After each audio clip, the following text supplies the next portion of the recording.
Hello and welcome to Twisted Britain, a podcast on true crime in Britain with a sprinkling of the weird and the macabre. And your hosts are me, Bob Dale. And me, Nadine Royal. We're a couple of friends who met in the pub and developed a friendship based on our mutual love of booze, podcasts and pub quizzes. We met in the Settle Inn in Stirling, and that's where we record. Each week we'll both tell a story of something twisted. One long one and one short one. And we decide who goes first. Based on the flip of a coin. Yes, we will. How are you? I'm good, thank you. How are you? I'm alright. We're recording on a Thursday this week, so it feels like a very long week already. Yeah, this is day 6 of work for me, so I'm having a very long week indeed. One more day, then it's the weekend. Woohoo. Yeah, I know. Can't wait. And I have a boys' weekend. Nice. Where are you going? Well, we're not really going anywhere. Rosin's away, so it's just me and Isaac. Cute. Just me and the 2-year-old. So yeah, we're gonna have a solid amount of milk and a couple of beers, maybe. Nice. I don't know what I'll have, but that's what he's having. Couple of White Russians. Yeah, I'm just kind of. Yeah, no, we're gonna go out for a walk, I think. Nice. I think I'm gonna go for a walk on Saturday. Well, I was thinking about heading up to Myatt. Do you want to go up? Yeah. Let's do that. Sweet. Demaya is. We seem to just be having a chat now. Sorry about that. Hello, everyone. Hey.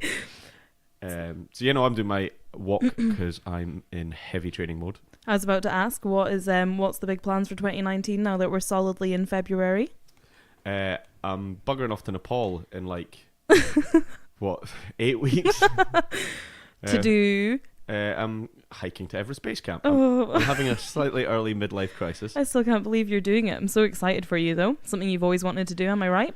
Yeah, it's one of these things that's just kind of been niggling at the back of my head. I've always been a kind of climber and walker and stuff like that, and the wife this year just went, go on then, go and do it. Yes, because you've got the best wife of all time. I do. I'm not going to disagree with you there. So yeah, it's to get to fly into one of the most dangerous airports in the world, one on the top of the cliff face, and then walk for 8 days to go and see a mountain that I'm not allowed to stand on, and then walk back.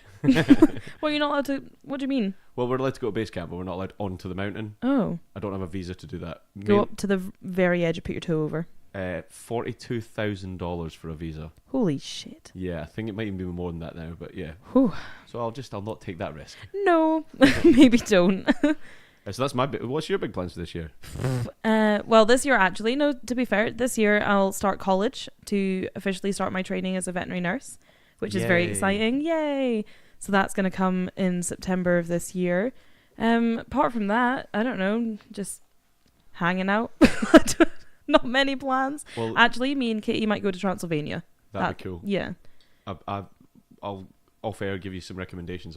I've told you this before. I had blood soup in the place that Dracula was supposed to be born. Yeah, so that's the big thing. We're probably going to do a big if I can make it my holiday, a big Dracula holiday. Yeah, go to Shigashwara. Yep. Lovely place. Anyway, you're mentioning your veterinary. Now, what did you study at university? Animal biology. And you specified in... entomology with beetles. So this week I looked for a crime that included entomology. Oh, I'm so excited. That's so cute. And I told you that earlier on in the week. I've got a good one. I think you'll like it. So we'll wait and we'll see who goes first, but you might have to wait till later. I'm excited. Well... That's quite cute. The thing with my story is, I suppose I could pretend that it's angled towards you. I'm sure you're going to enjoy the subject matter immensely. Oh dear. I don't like the look in your eyes right now. I think you'll be pleasantly surprised. Or maybe not so. But flip the coin. Let's get coin. into it. What is it this week? 50p. Oh. Right, you call it. Okay, tails you go.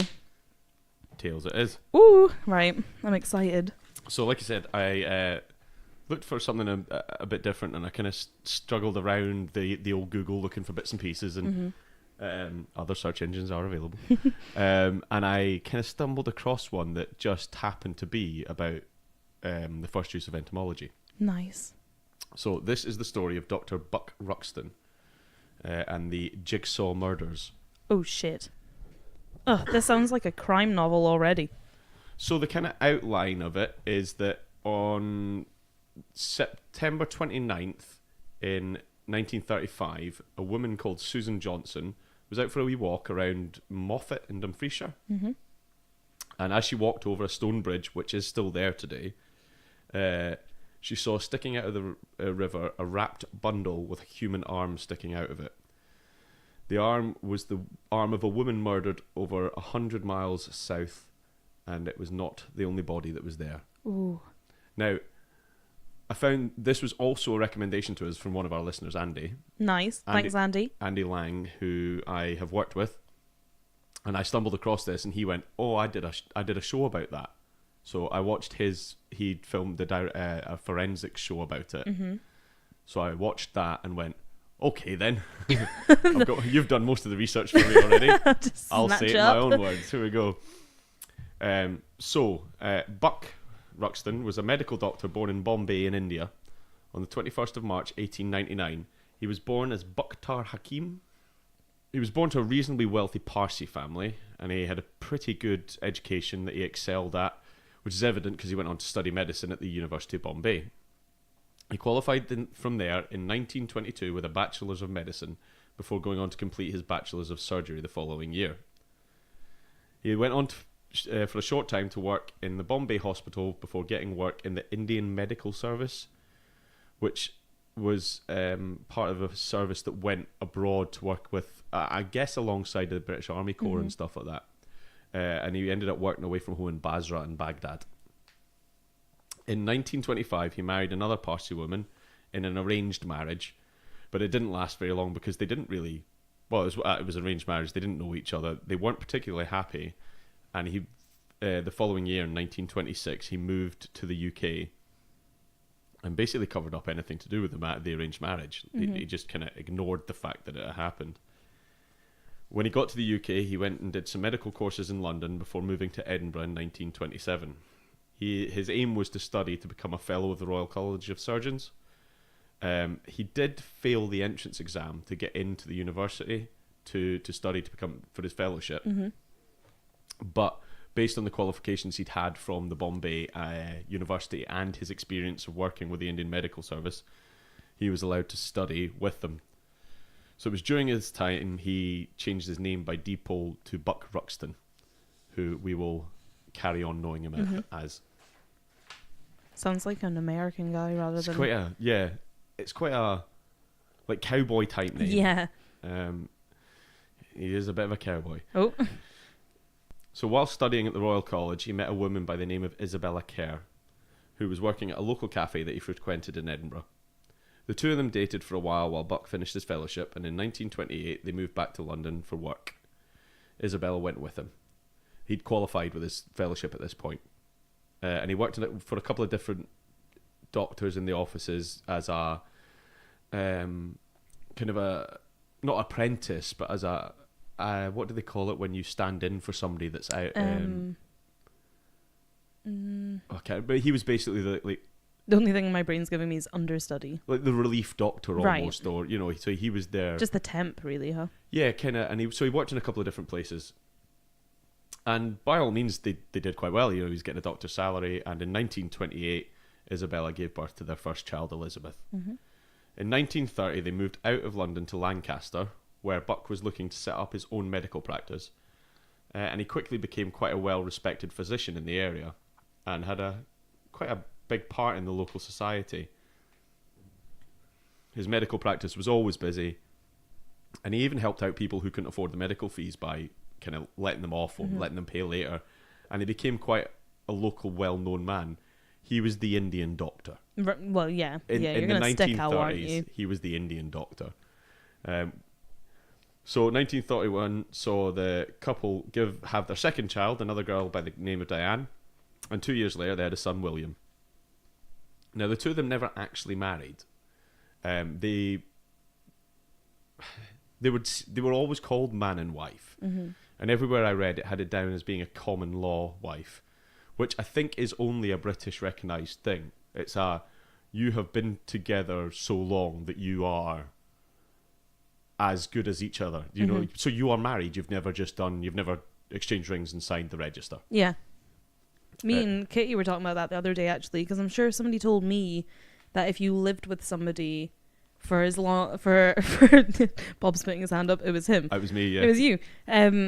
What is it that if you like live with somebody for quite a long time, you kind of like become this civil partnership kind of thing? Yeah, we actually had this joke after gay marriage was legalised in the UK that I was living with my best mate at the time, and we'd been living together for so long that he essentially, I said he'd become my wife. He didn't take it so well, but you know, Well, my first wife told me. Cute. So the relationship they had been going on for quite a while now. You know, they'd been together for 7 or 8 years. They had 3 children together, but it was a bit of a fraught relationship, to say the least. And he was a very jealous man. Mm-hmm. And it was all the time he was accusing her of having an affairs and running off to meet other men. And I mean, there was absolutely no evidence to say that she was. She did go and like spend time with her sisters and stuff like that, but I get the impression that most of the time she went to stay with her sisters, it was because she wanted to get away from him. Yeah. More than anything else. She did once also report him to the police for abusing her, but nothing actually came of it. So I don't. By all means, I get the impression he was abusing her. Yeah, yeah. Mentally, definitely. Well, yeah, at least. Physically, I can't say at this point. Like I say, on several occasions, Isabella would pack the bag, take the kids, and go off and stay with her sister in Edinburgh. And she would stay there until he basically called in tears, pleading her to come back, which she kept doing time and time again. That's no life. Get out of there. Neighbours reported hearing them arguing loudly on several occasions, and there was times when the police had to be called to intervene in the argument. On every occasion, Ruxton would report that she was having an affair and going out to meet other men, but like I said, there was absolutely no evidence of it still. It got to the point where the couple were actually living in the house together, but were no longer together. They were divorced common law. I don't know what the actual term is, but they separated. Yeah, so they were living together but in separate rooms entirely. So in the house at this point, in 1933, was Isabella and Buck, their 3 kids, Elizabeth, Diane and William, but they also had what did they call it, like a nanny maid? Right. So basically somebody that looked after the kids. So they were quite well-to-do, living in a nice house in Lancaster. And it was at this point that everything started to get a bit too much. Like I say, there'd been loads of reports to the police and all that kind of stuff. The kind of build-up from there, it was to 2 years later, was the last time that Isabella was ever seen alive. It was on the 14th of September 1935. She had spent the day visiting her sister in Blackpool to see the illuminations, and enjoyed her day. So she had 2 sisters, one in Edinburgh and one in Blackpool. Sorry, I should have said that earlier. She'd gone to see the illuminations, had a great day, and then set off home and arrived home at midnight. It was here she was met by Ruxton, who was in a fit of rage because he was convinced that she's been shagging about. She's away seeing another man again. And they had a huge argument. She was like, look, I've been at my sister's, you know where I've been. I brought you some rock from Blackpool. Yeah, look, you're not even grateful. It's a lovely thing. So after a huge argument that was reported by the neighbours, he strangled her with his bare hands. Shit. At some point stabbing her during the process. It was at this point he was surprised/disturbed in the midst of killing Isabella by the maid, Mary Jane Rogerson, who was 19-year-old and was the children's nanny. Ruxton killed her in the same way, a strangulation with stabbing at some point. Now I've put some point because some of the things I read basically said he stabbed her and then they strangled her. And then other places said strangled and stabbed. Strangled, or he was strangling and then they weren't quite dead yet and they stabbed. And the reason that there was definitely a stabbing was because of the blood in the house. Right. The strangulation wouldn't have led to the amount of blood. He'd strangled them both, and the sign of stab wounds wouldn't be discovered for quite a while. So like I said earlier, he had qualified with a bachelor's of surgery, and he managed to spend the rest of the night dismembering the bodies in the bathroom. Now, he didn't have a bone saw or anything like that, so he just used a surgical scalpel to cut them to pieces. Oh, that's fucking rough going. That's some serious work. He was a bit of a... Scalpel through bone, Well, I don't think it went through the... So I'll show you some pretty grim images. You go through the joints. So you'd go through the joints and the ligaments and everything. Clever. And like I say, he was a surgeon, so he was pretty good at this. Yeah, you'll know where the joints are, I suppose. And as far as you can call it a good job, he made a pretty good job of it. Oh, God. The only mistake he made was a large cut in his own hand, which had gone down to the bone. And I like how there's like critique on his butchery, but... Oh yeah, I've put in like marks out of 10. So he cut his hand. So he'd cut his hand and pretty much down to the bone, like a pretty bad cut. Because I would imagine it would have been quite a frenzied thing if you're cutting up 2 bodies. And it Probably be a bit rushed, wouldn't you? There'd be a bit of rush there, wouldn't there? Fuck that. It would take a while as well. God. So in the morning, he had contacted their, now I read it as charwomen, who were essentially cleaners that came round for a couple of hours every day and just... I bet they're called charwomen because the big job back then would be cleaning up the fire. Oh, possibly, yeah. I never even thought of that. Yeah. But they basically came in for a couple of hours, repositioned everything in the house, give it a tidy. Bit of feng shui. Bit of feng shui. Raked the wee sand pit with the tiny fork, and off they went. I've never understood those wee gardens. But I don't know. Maybe I'll get you one, and it'll open your eyes, change your life. It will end up everywhere. Have you seen this? So he told them not to come round until the 16th. So for 2 days later, as they weren't required because Isabella and Mary and the kids had gone to Edinburgh for a couple of days, so he didn't need them round. It was fine. However, when the children woke up the next morning, bearing in mind they were in the house this whole time. I was about to say I fucking forgot that there was kids there. He took them to a friend's house, who was a local dentist, who him and Isabella were pretty close with, and said, "Would you mind looking after the kids for the day? I've got to get the house ready for the decorators coming round." Got a couple of bodies need to get rid of. Well, yeah, exactly. They agreed to do so because they were good friends, but the dentist did also notice the cut on Ruxton's hand. But he'd said, "I did it with a tin opener, don't worry about it." But he was also of the medical profession, so he'd seen it was quite a clean cut anyway. So Ruxton returned home at this point and finished off the horrible task he'd started the night before, and he continued to dismember the bodies. However, he took very careful attention to anything that could be used to identify the victims. So he cut off their fingertips, cut off all the birthmarks, cut off any scars they had. Okay. Anything? Did he take their teeth? He pulled all their teeth out. Yep. He cut their eyeballs out. Oh, just in case they had that fancy eye detector. So they took the eyeballs out and the lips off because they are the places that show strangulation the most, because that's where all the blood vessels are. He was a doctor. He knew what he was doing. Oh my God. Right, hold on. So what was the list? Fingertips, teeth, birthmark scars, eyes and lips. Yeah, pretty much that. I think that's the full list, yeah. Jesus. So after he'd finished dismembering the bodies and getting rid of all the identifying marks, he wrapped the body parts in different kind of packages, is the nicest way to put it. He used pillowcases, some of the children's clothing, newspapers, and like a blouse, like a woman's kind of white blouse type thing. Yep. However, the newspapers would play a huge part later on. Well, I was about to say, I've got many issues with the stupidity of this. Like, he might be some kind of clever surgeon or whatever, and that he's thought of getting rid of all the identifying marks and stuff. But one, wrap it in newspaper, you're going to just put the date of which you've committed this crime right fucking slap with the body parts. Two, what did he do with all the identifying features? Are they just all in one collective bag? Here's a bag of evidence. Oh, fuck, okay. Teeth don't burn, though. He burnt all those bits with all the towels that he'd used to clean up some of the blood. Okay, yep, fair. Which we'll get to. All right.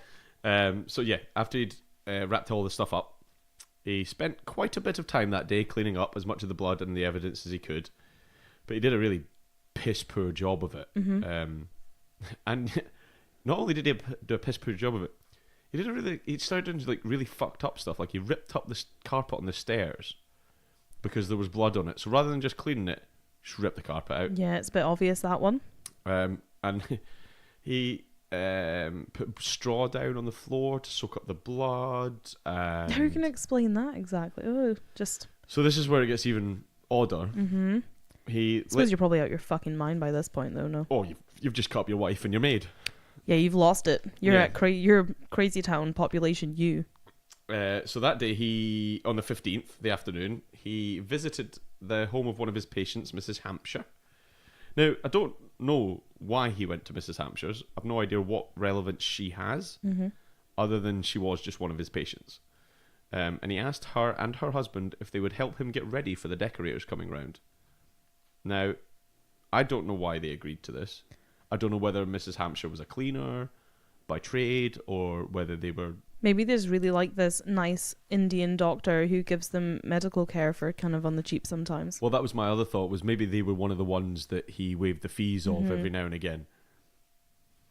But either way, they decided that they would go and help him get the house ready for the decorators. I feel like back then as well, like you were kind of mates with your doctor. I feel like people like had their certain doctor and he used to do house visits and like you knew him well and he was like this trusted person that you let into your home and into your lives all the time. I feel like people used to use doctors all the time back then and that it was just like a lot more of a personal kind of relationship that you had. Well, it was a relationship rather than just turn up and see any old whoever. So, yeah, Mr. and Mrs. Hampshire turned up at the house with him, and they found it pretty much turned upside down. Stained carpet rolled up and piled up in one room with a stained suit thrown on top of it. They found evidence of towels that had been burnt in the garden to try and get rid of them, along with the bits. Yep. Didn't mean that to come out quite as bad as that. Yep. So after their kind of cleaning shift... they were allowed to take the suit and the carpets home with them. Oh, lucky. As long as they cleaned them thoroughly and burned the labels off the suits. Well, that's some very particular Now, I get the rules. like, he would have been much better off than them. So I don't know whether it was, we'll take that expensive suit for helping you out today. Or this whole part of the story doesn't make any sense to me. Other than... I don't know, maybe Mr. and Mrs. Hampshire are just enjoying the freebies and not asking questions. Burn the labels out. That's bizarre. It's a really odd... Like, if you were like, hey Nadine, thanks for coming over and watching Isaac for me. Here's something as a little reward, a lovely suit. But you can have it only if you clean it thoroughly and burn the labels off. I don't think I'd just be like, yeah, cool, thanks, Bob. I don't know, I think you'd be like, okay. Probably. Sweet. Free suit. Free man suit. Why am I going to be so I don't know. chuffed? Like, sweet. This is my Wearing new this. outfit. After the Hampshires went off home, Ruxton set about his disposal of the bodies. And he took a wee trip to the Devil's Beef Tub. Come again? The Devil's Beef Tub. Okay. Let's go. So it's the name of the river area outside Fair. Moffat. When And well, went to. we've got near us the Devil's Pulpit, don't we? do, but So we don't have the Devil's Beef Tub. much to our dismay. I almost didn't include this. Why would you not? Because I was like, Nadine won't be able to hold it together. You know me so well. So the only actual evidence we have of Ruxton being in the north of England / south of Scotland was on the 17th of September. A car knocked down a cyclist, but the cyclist managed to get the registration plate and report it to the police. Oh, get your shit together, Buck. The police followed it up and questioned Ruxton about it, and he said he'd been on a business trip to Carlisle.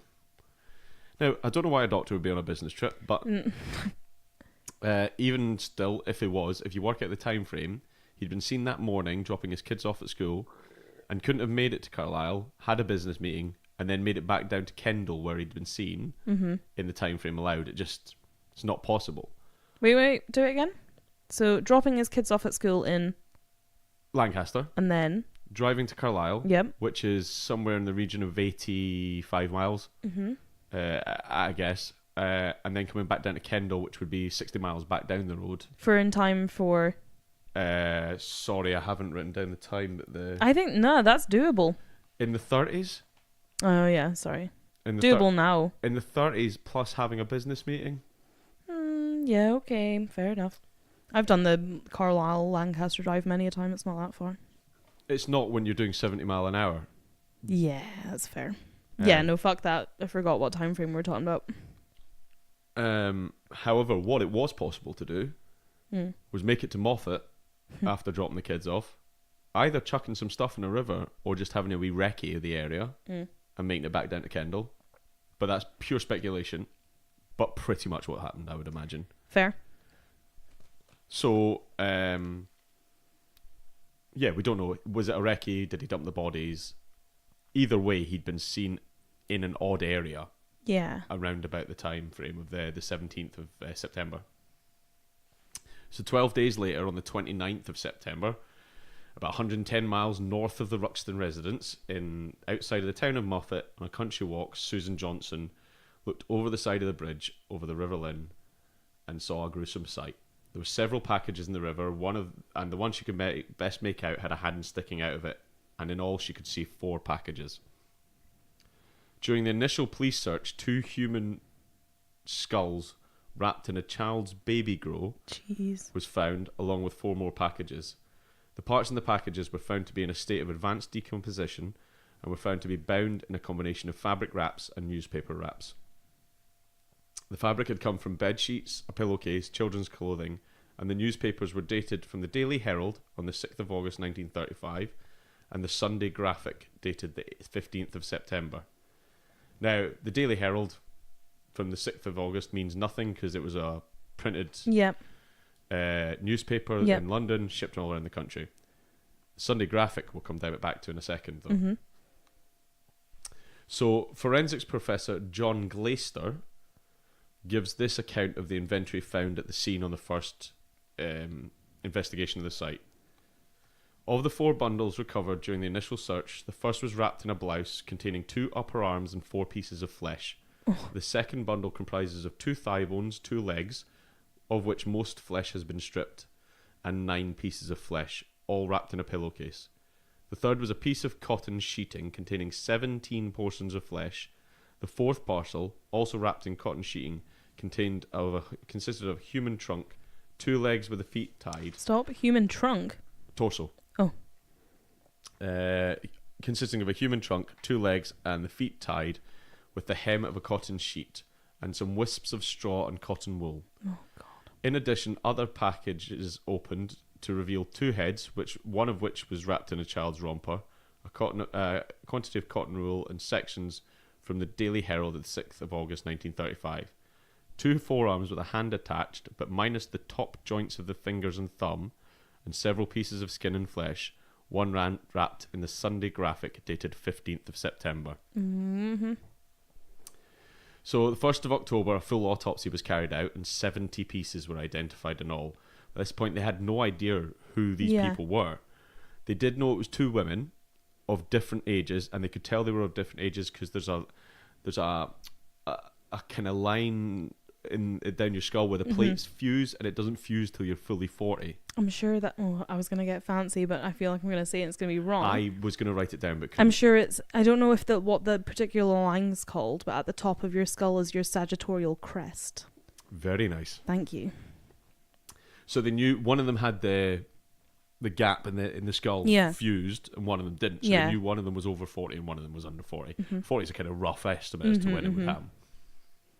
And they knew they were different heights. They tried to piece all the different parts together, hence the jigsaw murders.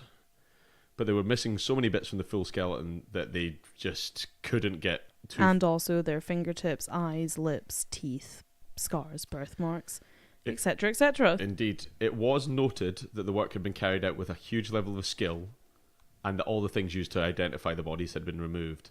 But however, they were odd in their absence, so they obviously knew that somebody who had a birthmark or a scar in this part of their body is the victim, because they've deliberately cut that bit away. It was during this autopsy that they also found the stab wounds. So at this point, they started to have to use different methods to try and identify these mystery women. So they took some of the maggots found in the body. Yes, I forgot about the entomology aspect. I got too into it. And these were sent away to an entomologist at one of the universities, who compared them to maggots found in the riverbank area and determined that they were between 12 and 14 days old. That's the fucking coolest. This gives the time frame of how long the bodies had been in the river, because the maggots, even if the bodies had been dead longer, the maggots couldn't have got there because they were from that river area. So they'd been in the river between 12 and 14 days when they'd been found. Bearing in mind they'd been found on the 29th. They also looked at the newspaper that had been used to wrap some of the packages. Sorry, you're going to say something there. I was just thinking. I was trying to remember what the date on the not the Herald, the other one. The Sunday Graphic. Yeah. Was the 15th of September. Yeah, it was the 15th, so it was 14 days. Nice. So they had a look at the newspaper that was used, and the Sunday Graphic was the interesting one. And since you mentioned it, it was not only from the day after Isabella was last seen, but it's also only distributed in the Lancaster area. Perfect. Lancaster and Morecambe, I think, anyway, but it was a very specific. They called it a slip newspaper, so I think it was maybe gone from inside something else. Probably inside the Herald. So first off, the police at Scotland Yard contacted the Lancaster Police Force to see if there was any missing people in the area, and they were told that 2 women had gone missing, and it kind of fitted the timeline of the newspapers and the maggots on the body parts. Excellent. So if you take his scene on the 17th of September, knocking over a cyclist, add 12 days to that, you get the 29th. So this guy was bang on with his maggots. Perfect. Oh, legend. Oh, that just made me so excited. I have written down his name somewhere, so I'll let you see it so you can have a read about it I'm later. so excited. That's so cool because it's not just a case of having this awesome bug knowledge. Like, I feel like he must have gone out, he must have done some field work, he knew that those maggots were from that riverbed, he probably did some pitfall traps or something.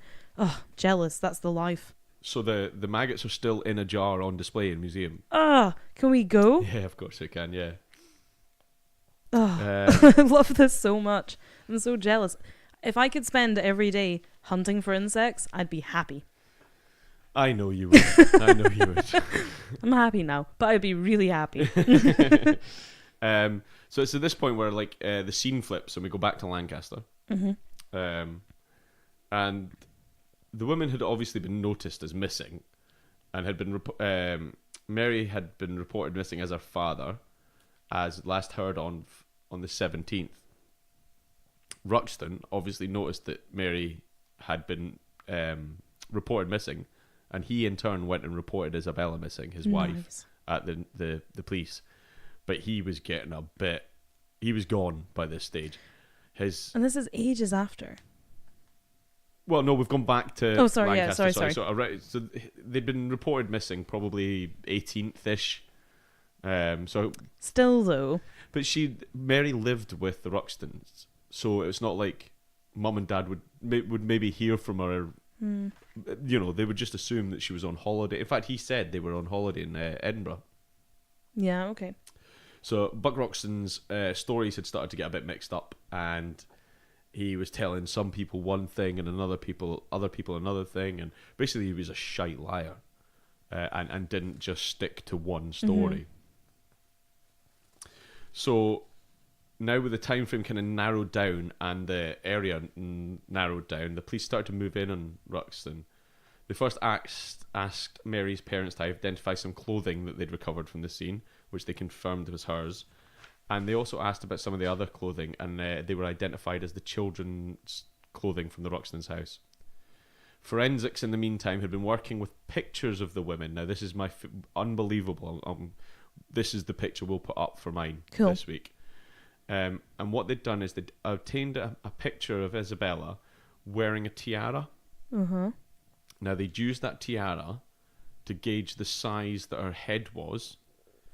They took a picture of the skull, scaled it to the same size, and overlaid it over the picture. So they superimposed the skull image over her image of her head.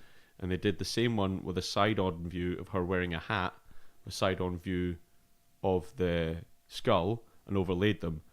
It's her. There's absolutely no doubt when you look at it that it is definitely her. It's unbelievable. Are people's head sizes that defining? I think if you took... I have got a pretty big head. I think if I died and you found my skull, you'd know it in a second. You'd be like, look at that big head. That's definitely... Well, yeah, probably. I think it's probably not even just the skulls. The skull's not recognisable. It's just when you look at the pictures and they're overlaid with the picture. It's kind of like in Bones. Have you read or seen Bones? What, the TV series? Yeah, but it was a book first. That there's like somebody... what's her fucking name? I think she's called Angela, one of the characters. That's what she does, is like they bring her these skulls, and she's a apparently this like amazing artist, and she gets to like, she manages to draw like the shape of their face and stuff from their bone structure. I don't know how real that is, but it's just like bones. Well, they do all that stuff with clay and everything as well, don't they? Do they? Yeah, they did that. I've seen things with the Neanderthal man when they take the skull and they. I mean, I don't know how much of it's guesswork, but I'm going to show you these pictures and we'll use them for my teaser this week. That's They're really incredible. If this is like a real science, that's very cool. I don't know the name of it if it is. They called it a lot of basically photo superimposing. That's so cool. Back then as well. So yeah, like I say, the kind of when they superimposed them, there was no doubt it was her. They did the same with pictures of Mary as well, and they did manage to get a partial fingerprint off of. I don't think it was actually off the fingertips. It would have been off some of the clothing, and managed to match that up as well. Okay. So Ruxton was brought in for questioning at Lancaster on the 11th of October 1935. He was formally charged with the murder of Mary on the 13th of October and charged with Isabella's murder on the 5th of November and remanded on both counts. He was at that point so sure of the cleanliness of his house that he told the police to go and have a look. It wasn't me, you can't find anything. Which they did. Of course. And they found blood everywhere. Of course. They also found human fat down the drains of the bath. Oh. Interesting fact about that bath. Okay. It's now the horse drinking trough at the police station. Shut up. It absolutely is. The actual bath. So they used the bath as partial evidence in the court case, and then they kept the bath afterwards and mounted it in brickwork outside, and it's the horse trough now. That's fucking awesome. That's so bit of a mental. side note. He was formally charged, and the trial lasted 11 days. There were over 100 witnesses called in prosecution of him, and over 200 pieces of evidence presented. Jeez. There was only one man that was called in defence, Buck Ruxton himself. Of course. The star witness against him was Isabella's sister, who outlined all the abuse and all the past history of all the arguments and what he was like as a fucking man and a husband, etc., etc. Exactly, yeah. Good old sister. With their star witness and all the forensics, it was ensured that he was basically sentenced to death by the jury. There was a petition raised by the people in the local area because he was an upstanding member of the community.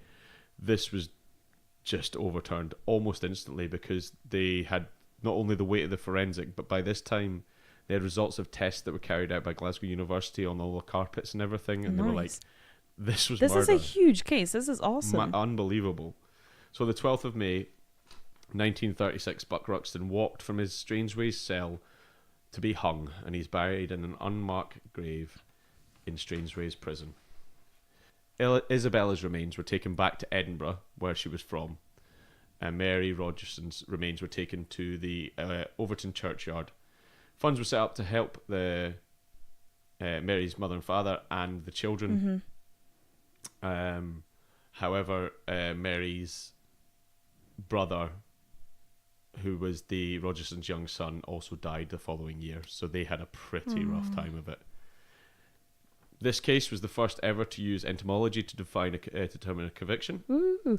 And it is a huge turning point. In science. I see it as a in huge forensics, turning point. 100%. Yeah. There is a poem written about him, if you want it. Oh, I love a poem, especially if it's read by you. Red stains on the carpet, red stains on the knife, for Dr. Buck Ruxton had murdered his wife. The maidservant saw it and threatened to tell, so Dr. Buck Ruxton, he killed her as well. Whoa, short and to the point. Yeah, it was just like a wee ditty that they used in newspapers and stuff like that. Jeez, that was so fucking good. That's so cool. It is. Bit of head science, bit of entomology. I mean, if you could see us now, that is literally, I'm surrounded in paper. Surrounded by paper. It was a hard one to get together because there's so much information, and actually when you start looking too deeply at the stories he was telling people and everything, I was like, I can't be bothered with this, because he was just a knob. Yeah, he was just a knob. And he got to the point where he got himself so deep that he was never getting away with this. Nah. I think he got to a point where he was so clever, but then just went mental and lost it. Probably somewhere through hacking up your wife and maid. That's probably something to do with it, yeah. I'd say. Jesus fuck. And cutting off their fucking lips. Do you know what the worst part was? Do you know what made my skin crawl the most during that was the detective or whoever, like the policeman, who was describing what was found, like the inventory of all the things found in the river. The word portions of flesh. I know, but I get what you mean, because when I was reading it earlier, I was like, that's disgusting when you talk about 70 portions. Yeah. Of flesh. I mean, what else do you call it though? I don't know what else you'd call it, but I don't know. It just made my skin crawl. And the lips thing. Out of all the things that I took from them, the lips things somehow made me feel the worst about it.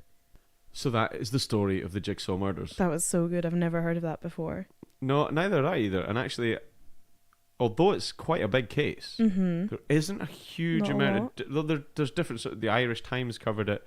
There's the local news... There's the newspapers from the time, obviously, covered it. Did the Herald cover it? Funnily enough, do you know who did cover it? And they actually produced a confession letter afterwards. Now, whether it was real or not, we're not going to say, because it was the News of the World that printed it. Oh, okay. So, well, we're just going to leave it at that, I think. Yep. But the sites that we would normally go to look for things like this, not a huge amount of information considering how big the case actually is. But luckily enough from kind of newspapers of the time and actually on the 50-year mark there was stuff covered, so there's stuff in the 80s and things like that as well. But yeah, super interesting. Yeah, loved that. Super clever man. Really just a knob. I think you just nailed a it knob, there. yeah. Anyway, let's go and fill up our drinks and we'll your turn. This is the Outlines podcast. I'm Jess Carter, and each season I uncover unsolved murders and disappearances in a different county of the United Kingdom. I visit the locations of little-known crimes and collate all the evidence, build up a picture of the victim and the times in which they lived and died. If you want to join me, you can find Outlines on iTunes, Stitcher, or wherever you get your podcasts. I'll map out all the facts, and together we can try to keep these cold cases alive. Drink refreshed? Drink refreshed is yours? It is. I hope yours is slightly lighter. It is much lighter. Much lighter. Okay, cool. Hit us up. Okay, so do you remember how at the start of this episode I said I could have pretended that I geared this towards you? Yeah. So this week I thought I would do my short story on the laws in the UK surrounding porn.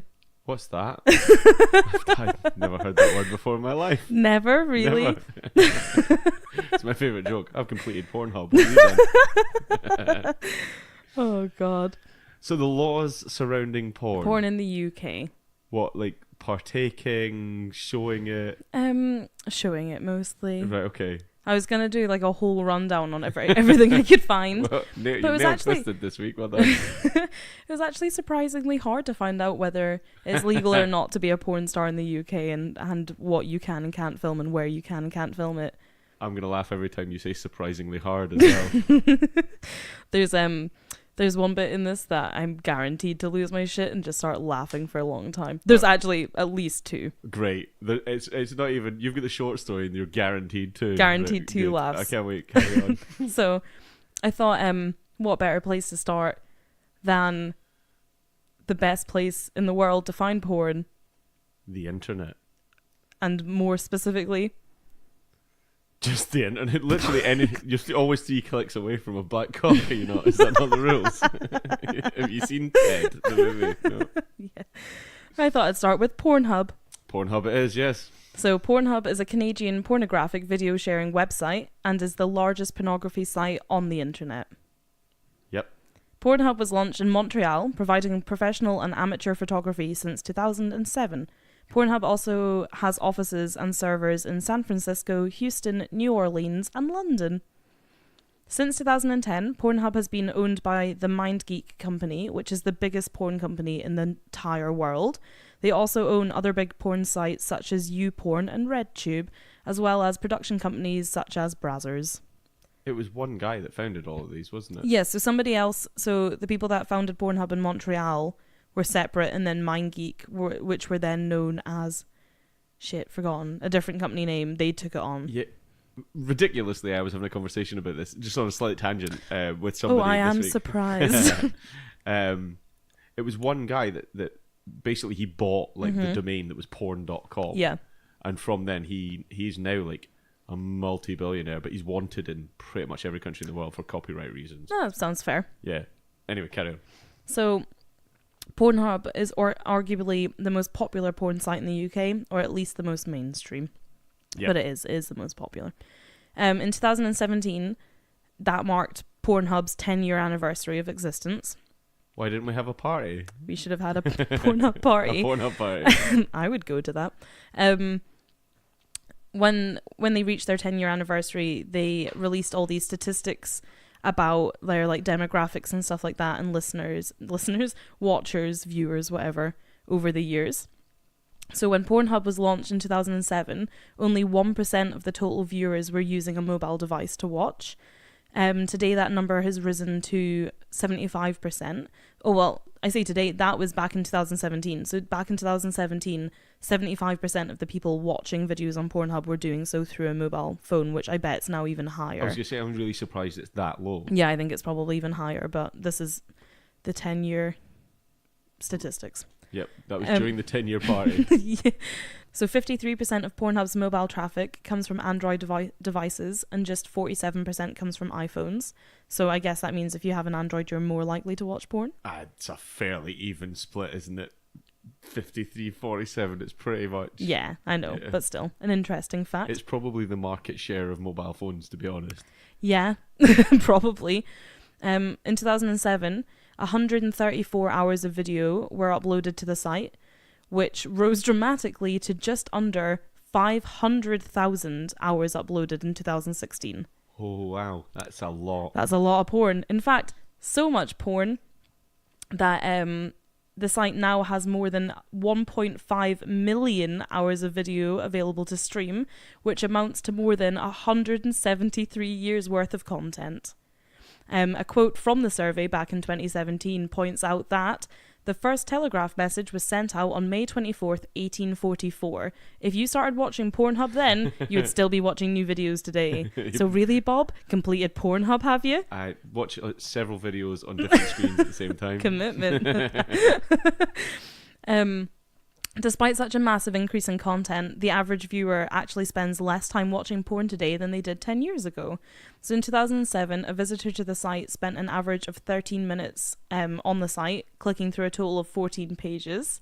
In 2017, Pornhub visitors spent 9 minutes clicking through just 9 pages.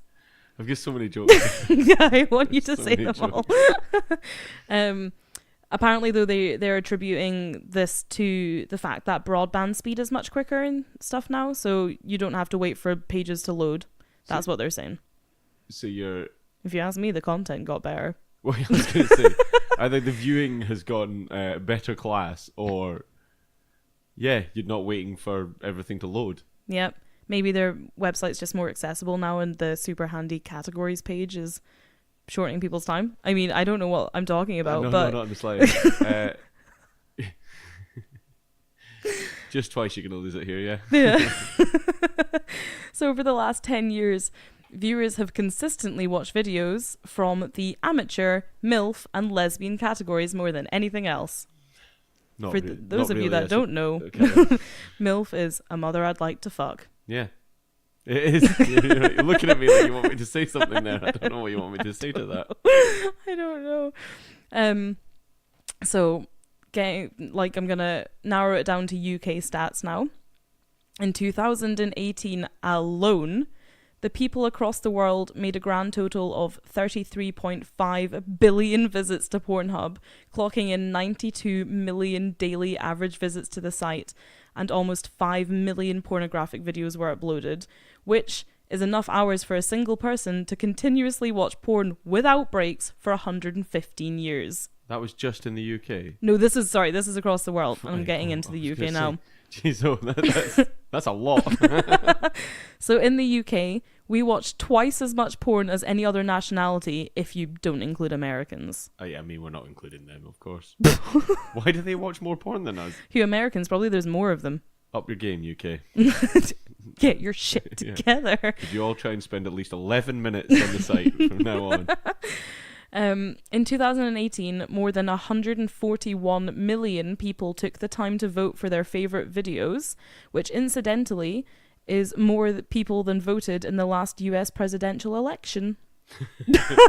I mean, when things are important, they're important, aren't they? Stormy Daniels was the most popular celebrity search of 2018. Of course she was. And apparently each time a new Fortnite character was released, searches for Fortnite porn videos would increase dramatically. That's weird, isn't Yeah. I read this like cool side article about this like psychologist who is delving into why people might be looking for stuff like that. And it was like they were saying like it's people quite naturally try and find something that they already relate to or enjoy and like bring it into different aspects of their life, including porn. Oh, why not? Well, yeah. The top 5 categories of 2018 were. Do you want to go? In the UK. Yeah. Top 5 in the UK. Top 5. What? So what? You include like amateur. Yeah. So that's like a category. Yeah. So amateur. No. Lesbian. Yep. Number 1. Oh god, there's a lot of things running through my head right now. Well, so like MILF. 3. That's number 3. I don't know. There's been a big. Well, say it. Having read.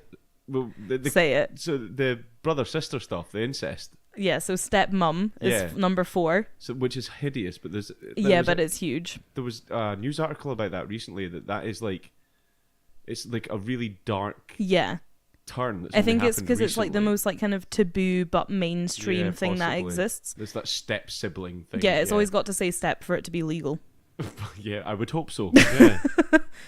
What we're saying, MILF? So we've got lesbian, MILF, stepmom. Nope. That's number 6, just outside the top 5. Okay. Oh, I don't know then. Number 2, hentai. Right, okay, yeah. Number 5, Japanese. Ah, okay. Yeah. We've got an Asian flair over here. So we've got lesbian, hentai, MILF, stepmom, Japanese, top 5. Fair enough. Sunday is the most popular day to watch porn on, and Friday is the least. So everyone's out on a Friday and still feeling sorry for themselves on a Sunday. Have a sad wank. Yeah. You know the drill. Been to church in the morning, one prayer. Go home, search for stepmom, Oh god. Hentai stepmom. This is my favourite fact that I found, and I've even written it in bold because it's my favourite, and this is one of the times I'm going to lose my shit. At Christmas time, searches for elf porn go up by 464%. 464%. I want to know where the baseline is. Who's Googling elf porn in June? I mean, there'll be your fantasy freaks, but who's Googling it all year for it to go up?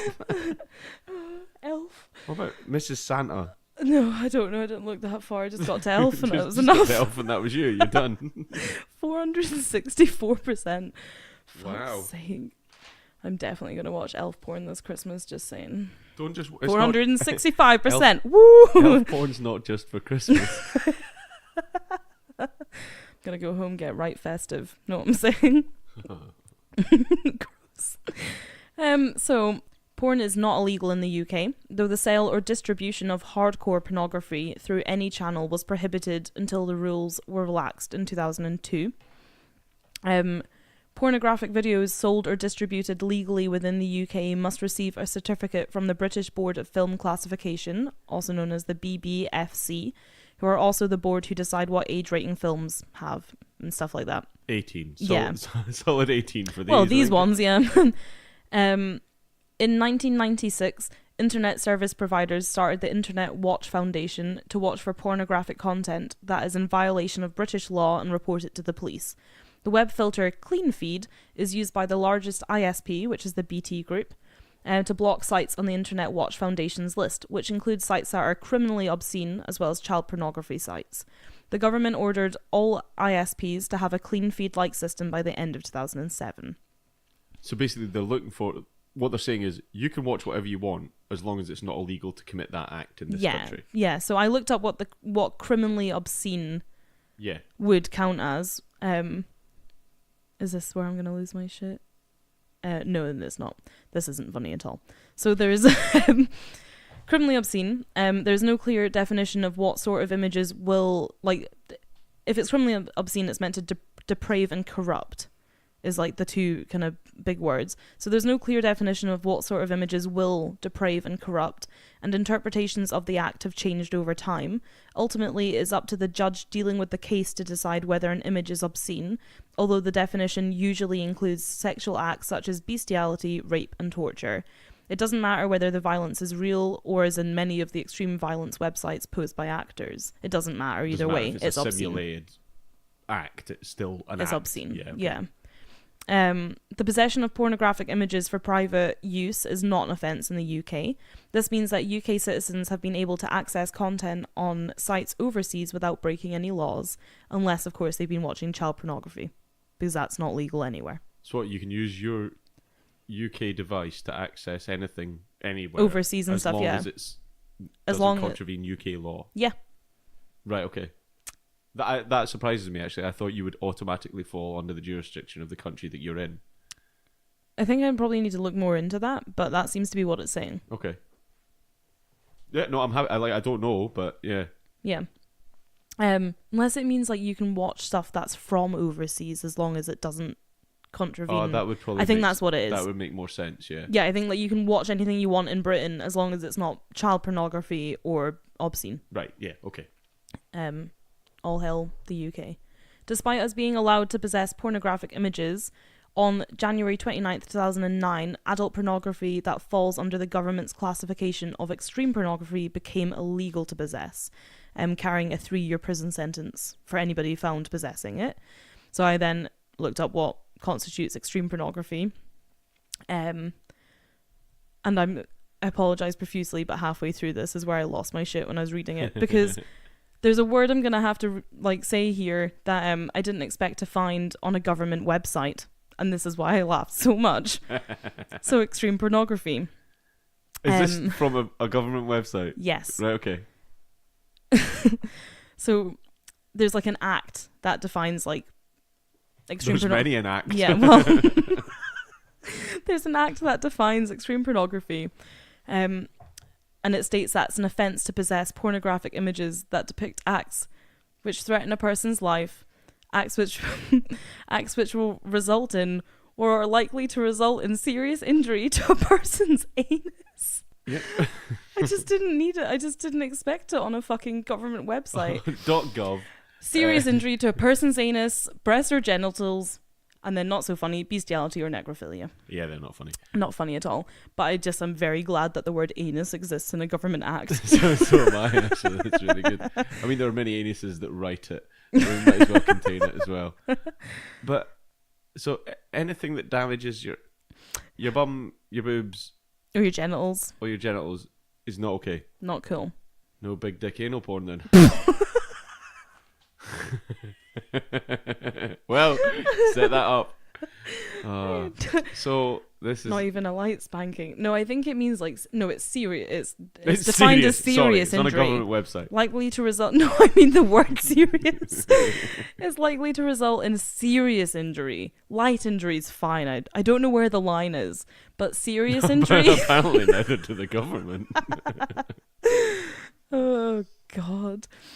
I'm going to move on. The act of banning extreme pornography was proposed by the government after the murder of Jane Longhurst. So this is a story I'm going to come back to and I want to cover. Okay. So it was proposed by the government after the murder of Jane Longhurst, claiming that this sort of material was viewed by her murderer, Graham Coots. There are critics of the law who have pointed out that it criminalises images of legal acts between consenting adults and criticise the lack of evidence of a link between viewing such material and violent crime. So there was like a big outcry from the kink community is pretty much what went down. Okay. And like maybe not even kink people, but like people were upset by this because they were like, well, if it's between two consenting people, even if it's like quite serious and like violent, if they have consented, then like who are you to criminalize that, you know? It's probably that same argument that goes alongside if you play destructive computer games, it's going to make you a psycho. Well, it's that same type of thing, isn't exactly. it? I remember that case where there was that game called Manhunt.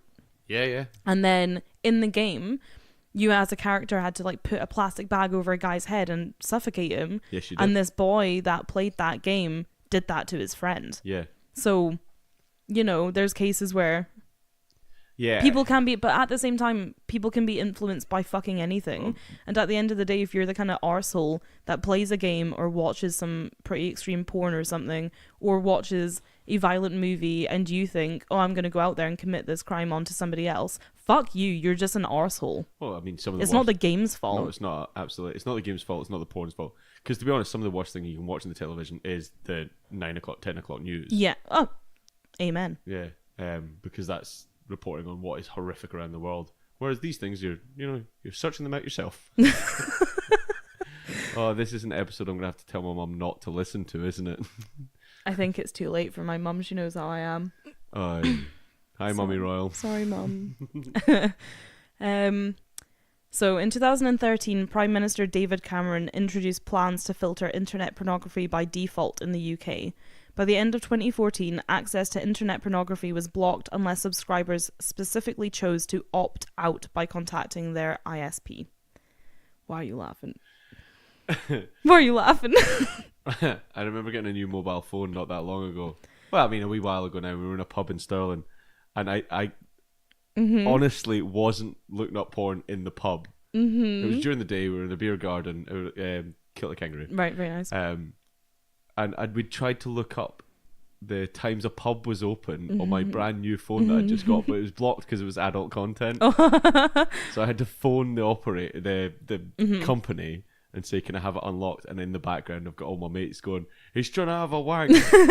he's looking up porn. And the woman on the phone was absolutely killing herself. Amazing. To the point where I was like, I just want to know when the pub's open. Ask her to Google it for you. Like, could you just either just look it up or unlock my phone? What I look up is my business. Well, this is the thing. I'm still to unlock mine. And again, wasn't trying to look for porn, but I'm close enough. I was having a look on Ann Summers. Yep. They sent me an email with some sweet deals. I'm going to click that link. What am I meant to do? I'm only human. So I clicked on it and I was on as browsing using data rather than Wi-Fi. And then there comes a little pop-up from O2 saying you need to prove that you're 18. So either you have to phone up and you have to give them credit card details, which I've just realized I've never been able to do because I never had a credit card, but now I do. Yes, I'm going to unlock my phone. I'm so excited. Well, I'm surprised you haven't in the midst of this research. Listen, many, many hours of research went into this story, Bob. Yeah, and about 20 minutes to write it all down. Yeah. So you have to contact your ISP if you want your phone unlocked. So this was done in an effort to reduce the number of children accessing pornography online. The plans were criticised as likely to sweep up non-pornographic content, disclose intimate information to the government, and would end up as unwarranted censorship, which you've just demonstrated, yes, it did. Well, yeah, you try and look up the pub times and your pals have to scream at a woman on the phone that you're trying to have a wank. It's just ridiculous. It's just ridiculous. It's just not okay. In December 2014, the BBFC gained more powers, which included pornography available over video on demand and streaming platforms, which brought a renewed controversy over the banning of depiction of certain sex acts, including physical or verbal abuse, role play as non-adults, how do you say that? Urolagnia, which is urine fetish, and female ejaculation, amongst others.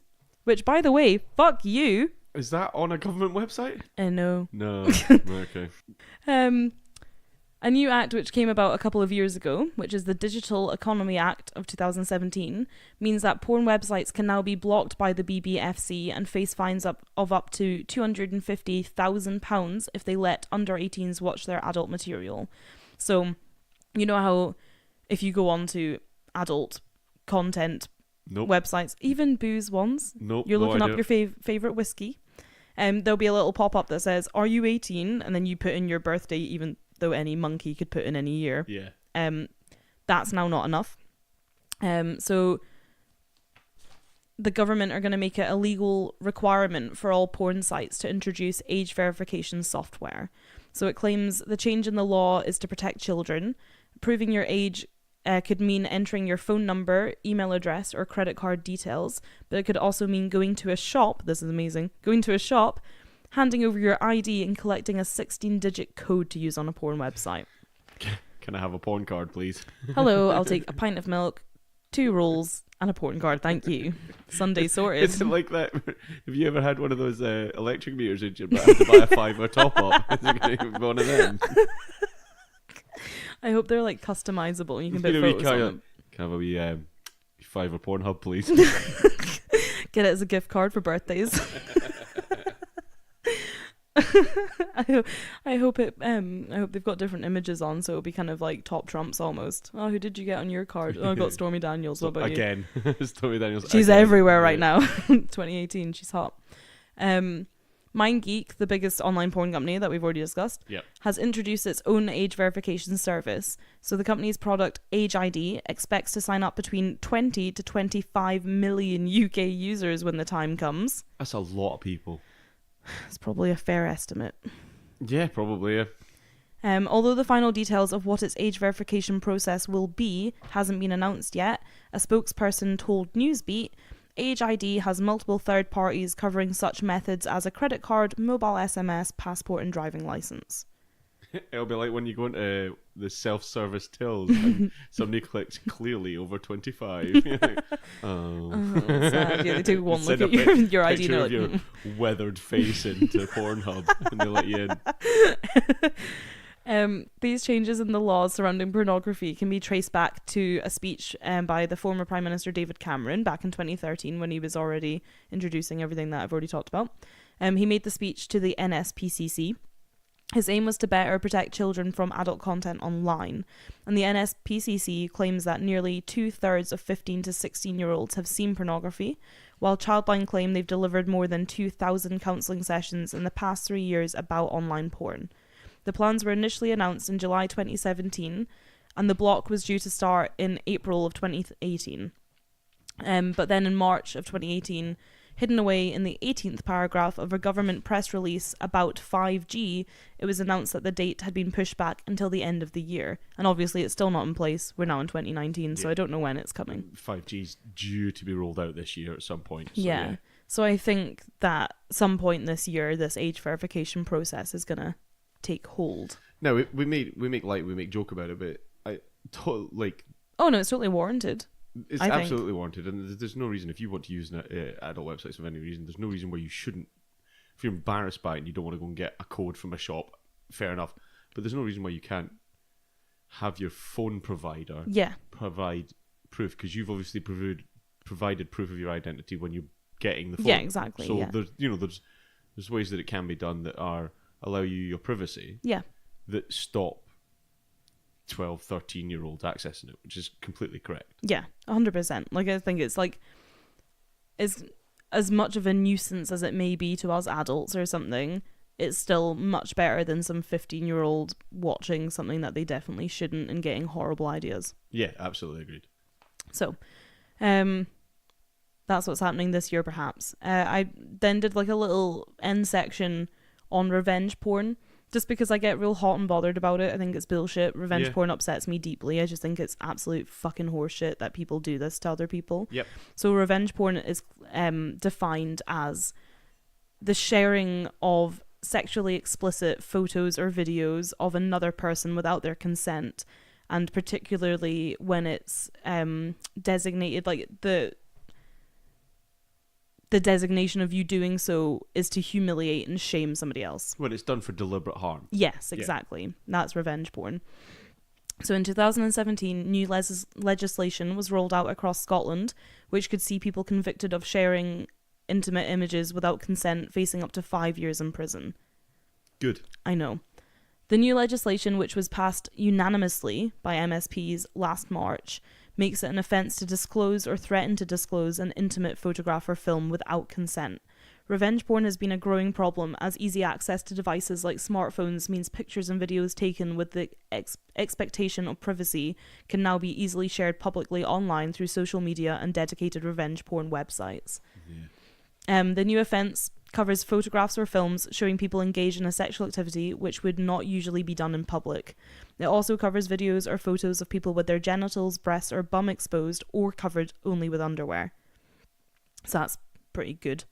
The new offence doesn't cover the sharing of other materials, such as private text messages and emails, as they are dealt with under separate legislation. So I think that's like breach of privacy and stuff like that. Yeah, probably because it's not images. Yeah. It also doesn't apply to sharing photographs of naked protests or streakers at sports matches. All right, okay. Oh, I've never even thought about that, Yeah. actually. So yeah. like I think like that's seen as like you've decided to be naked in public, so now it's like, You've given up your right anyway. yeah, it's not really a right to privacy if you're naked in the street or on a football field, which is fair enough. There is a hotline, a UK hotline that was set up for the victims of revenge porn.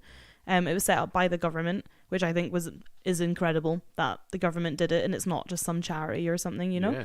And I thought I'd just put the information for it just in case. Yeah, no, please do. We'll put it on the description for the episode, and we'll stick it up with all the bits social and pieces media. as well, Yeah. So you can either call the hotline on 0345 6000 459, or if you don't even want to speak to somebody over the phone, you can even email them, which is amazing because a lot of people don't want to talk over the phone about this kind of stuff.